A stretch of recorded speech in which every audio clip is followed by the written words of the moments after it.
Hi, my name is Chris, and I am in one of the graduate programs at Simmons College. And I was born and raised in the South and grew up in a very, very conservative church. And to even say the word gay or lesbian in that environment, you just didn't do it, let alone think about that perhaps that could be who you are. But I knew that I was different very early on. But I also knew that that wouldn't really work in my world. So I started really internalizing a lot of shame and a lot of doubt. And I just got to a point where I couldn't take it anymore. So I came out to my mom when I was in my mid-20s. And let's just say it wasn't pretty. And the next thing I knew, I was in front of the leadership of the church, given a list of all the things that I needed to do to make amends for my sin and to make my life valuable and have meaning. I have to say that that was truly the lowest point in my life. I was completely alone, and I really didn't know what to do. But I tried to comply with the list, but that was very short-lived. So again, this incredible tension in my life, and I knew I was faced with a choice. I could either live a lie and make everybody, my mom, the people of the church that I'd grown up with, make them all happy. Or I could take my life and just end it and be done with it, or I could face my fears. So not really knowing what to do, I just put one foot in front of the other and sought to live my truth. And that was challenging. It was, at times, it was really hard. But eventually, I sort of made amends with my mom, but even up until the time of her death, she never really accepted me, and all the people that I'd grown up with, well, they didn't really change either. But what was interesting is that I changed. And I began to see a light at the end of the tunnel, and I began to learn that there was nothing about me that needed to be fixed or that needed to be healed. That I was perfect, just like I was. And that was an amazing experience, and that journey continued for me. And I will be turning 50 this August. And a lot has changed for me since back when I was in my mid-20s. While still in Arkansas, I had a relationship with a woman that had 2 children. And because of our relationship, well, really because of homophobia and ignorance, she almost lost custody of her kids. And we ended up before the state Supreme Court. And she was actually awarded full custody of her children. And to this day, that stands as a landmark case. And I tell you that to tell you, to encourage you, that change does happen. But sometimes it's really slow. But the greatest change has really been for me on the inside. How I feel about myself, how I view myself as a woman, as a lesbian. I moved to Boston at the end of the summer in 2003. And as the holiday season approached, my partner wanted me to go with her to the Gay Men's Chorus. I was like, sure, I'll go. And the church was packed. Straight people, gay people, trans people, any people. It didn't really matter. Everybody was there for the celebration. And as the chorus members walked in, they walked down the center aisle of the church, and they were all dressed up in their tuxedos. And they got a standing ovation before they even sang a word. And I was overcome. And I started to cry. Kind of like now. And I realized for the first time that I was finally free.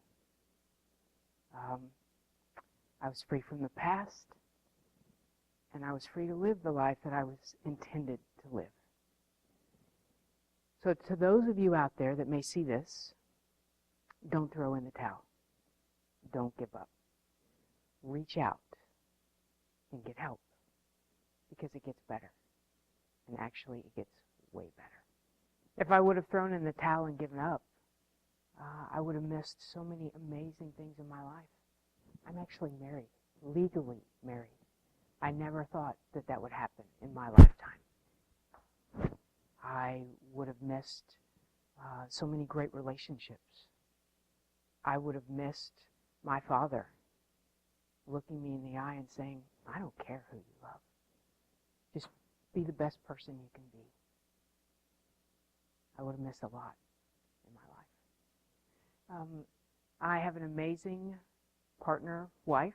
I was married in October of 2005, and I'll be really honest.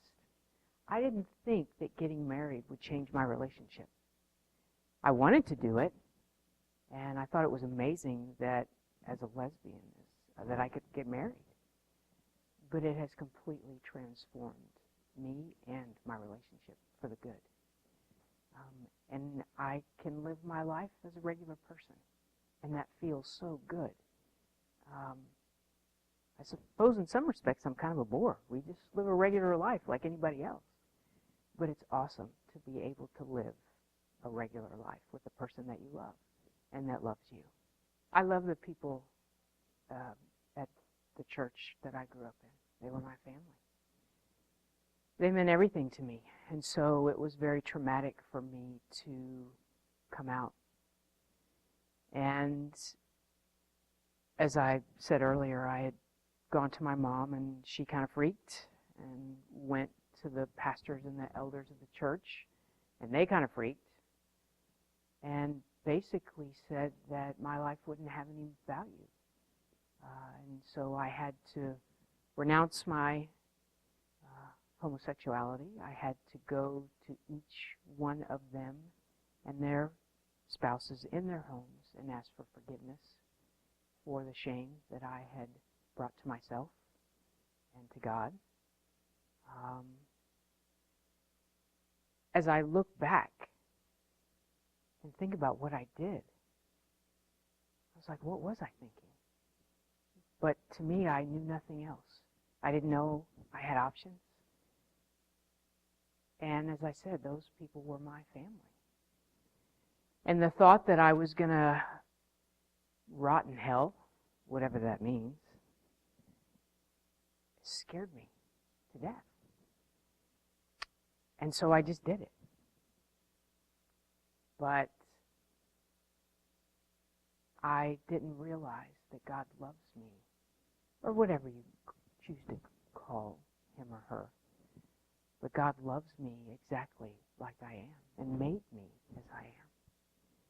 And that was one of the hardest experiences for me in my life, and it took me a long, long time to get over that.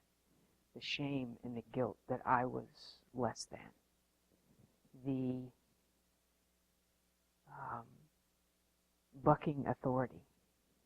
And for several years, I still got that trepidation if I was going to confront or not do what you're supposed to do.